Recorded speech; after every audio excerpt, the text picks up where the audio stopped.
People do say this, that biblical texts only have a single meaning. In particular, fundamentalists and conservative evangelicals say this a lot, but it has a broader cultural currency, and so you'll see other people say it as well. This idea, whether people know it or not, actually comes from the Chicago Statement on Biblical Hermeneutics.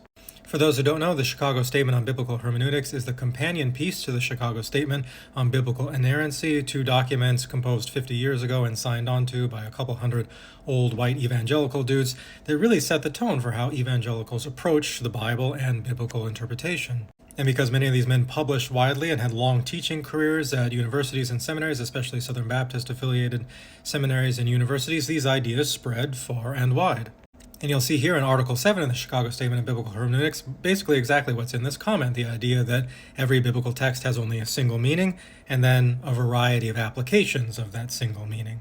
Saying the biblical texts only have a single meaning is exactly what we would expect someone to say if they were making a power play, if they were trying to lay unique claim to a text's single meaning and then gatekeep that meaning, and not what we would expect someone to say if they had an earnest interest in what the Bible is or in the process of biblical interpretation. And that's because this is false. It's not the case that biblical texts only have a single meaning. And we can actually demonstrate this pretty easily with some simple questions. Imagine this. What kind of character is Adam in Genesis chapter 3?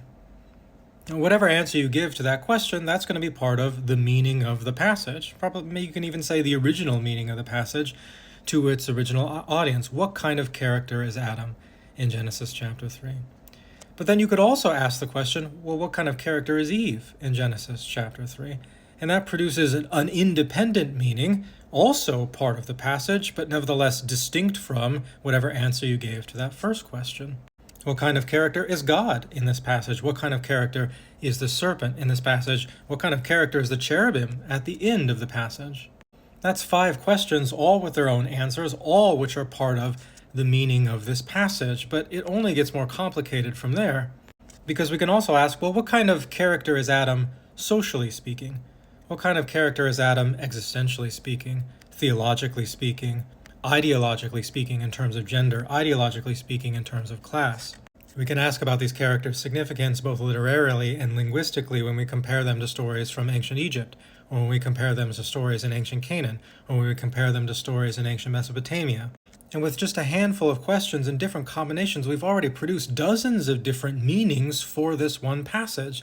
So to say that that meaning is singular or definite or fixed just doesn't make any sense at all, unless we're really abusing these terms in some way. The second problem with this article and this idea is that meaning and application aren't things that can be readily separated. Indeed, meaning is just one form of application.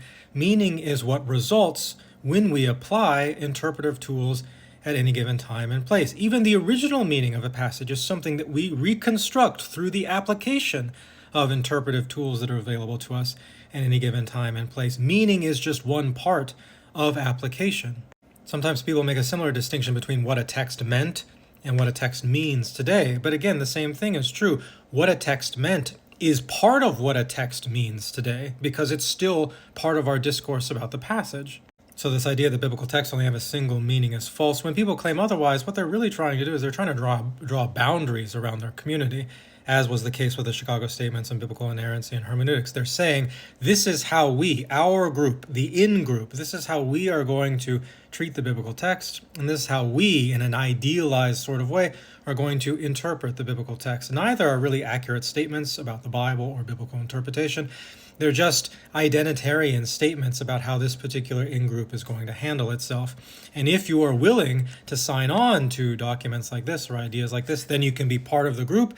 And if you're not willing to sign on with the documents, then we're going to exclude you.